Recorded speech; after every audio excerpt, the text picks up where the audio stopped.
Welcome to my channel.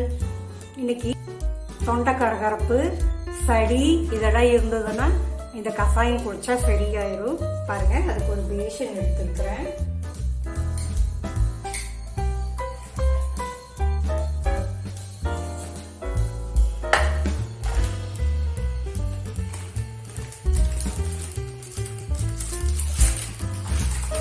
சுக்கு,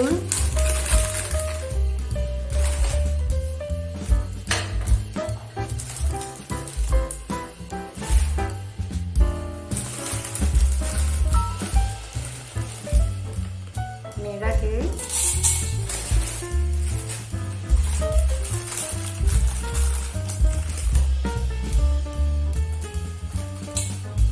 திப்பிலி, சுக்கு, மிளகு, திப்பிலி, ஓமம் கொஞ்சம் எடுத்துருக்கேன்.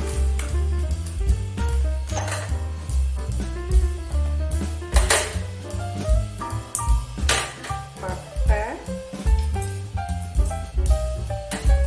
ஏலக்காய்,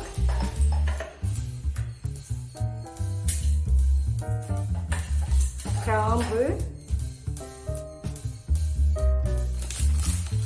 சீரகம் சிறிதளவு, கருஞ்சீரகம் கொஞ்சம். என்னென்ன போட்டிருக்கோன்னா சுக்கு, மிளகு, திப்பிலி, சீரகம், கருஞ்சீரகம், பட்டை, கிராம்பு, ஏலக்காய், ஓமம் கொஞ்சோண்டு எடுத்துருக்கோம்.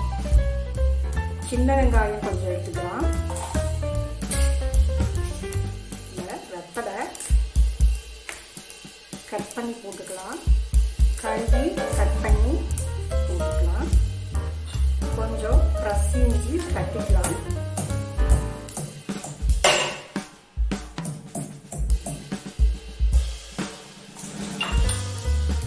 மறுபடியும் இருக்கா, இதுக்கு தேவையான பொருட்கள் சொல்றேன். சுக்கு, மிளகு, திப்பிலி,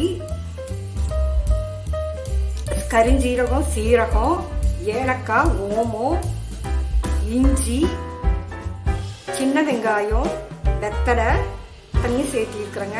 இவ்வளோதாங்க. இதை 2 டம்ளர் தண்ணி ஊற்றி நல்லா கொதிக்க வைக்கிறாங்க. இந்த மாதிரி 1 டம்ளர் எடுத்திருக்கேன். அதில் 2 டம்ளர் தண்ணி ஊற்றிக்கலாங்க. அவ்வளோதாங்க. வெளியே கேஸ் ஆன் பண்ணி அடுப்பில் கொதிக்கிறதுக்காக வச்சிருக்காங்க. நல்லா கொதி வரைக்குங்க. கொதி வந்த வரை காமிக்கிறேங்க. நல்லா கொதிக்குது பாருங்க.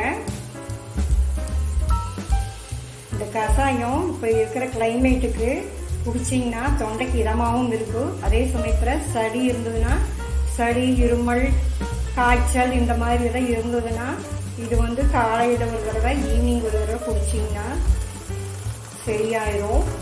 ஒரு 3 நாள், வாரத்தில் ஒரு 4 நாளைக்கு குடிங்க. இப்போ இருக்கிற கிளைமேட்டுக்கு நல்லா இருக்கும். அவ்வளோதாங்க. இப்போ அடுப்பு ஆஃப் பண்ணிடலாங்க. இது லைட்டாக வெதுவெதுப்பாக இருக்கும்போது டம்ளரில் ஊற்றி நம்ம குடிக்கலாங்க. இது எடுத்து வடிகட்டிக்கலாம்.